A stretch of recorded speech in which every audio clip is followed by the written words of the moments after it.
Today we have a comparison of the Glock 22 versus the M&P 2.0. They're both full-size weapons. The Glock 22 being 15-1 and the Smith & Wesson being 17-1 with 4 3/4 inch barrels. They're both duty weapons, or considered duty weapons, home defense, and for the most part they are alike aesthetically. The Glock has a nitrited finish where the M&P has a armorite finish to it, which I think is a little more resilient. This Glock is older than this M&P. This was a police trade-in. The Glock 22 was a police trade-in.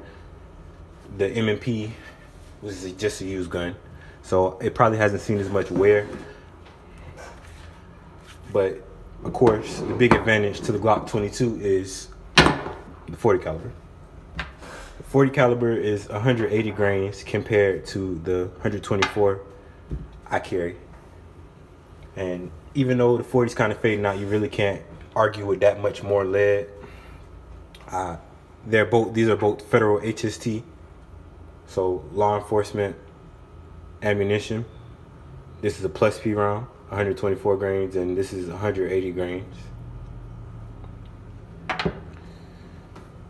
Now, the benefits to the Glock, I would say, I love a beaver tail, and they don't have a beaver tail on any of the 2.0s. They don't have a back strap option for a beaver tail. On the 1.0, there was a nice one, but they kind of did away with it, and that helps me get a high grip on the gun. So I love the beaver tail on the Glock. Now, benefits to the M&P, the grip. Definitely the texture is much better. The grip angle is much better. I like the serrations, the trigger. I'm not a fan of Glock triggers.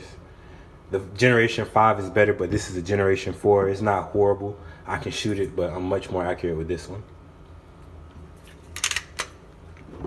Now, sights. Both of these have night sights. These are Glock factory night sights. They're about $60 offline, or when you buy your Glock, you can, if it's coming offline, you can pay $60 more to get some Glock night sights. Those are nice.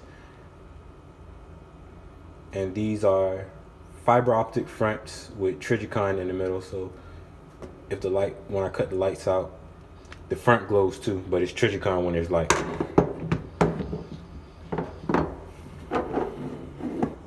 Glock comes with more of a polymer magazine.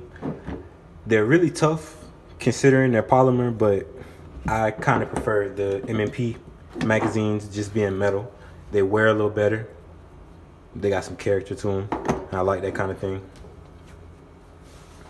I'm not a fan of the finger grooves on the Glocks. They just don't hit my hands in the right places.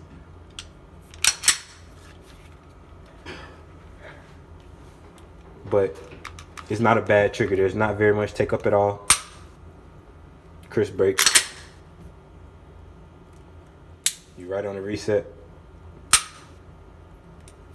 And right back to it. Very consistent. At the range, I actually did pretty good with this 22. Now, there's a lot more take up in the M&P 2.0 trigger, but it's smoother and a lighter break. Reset right there. As soon as you let the trigger go, you're right on top of the reset with the M&P.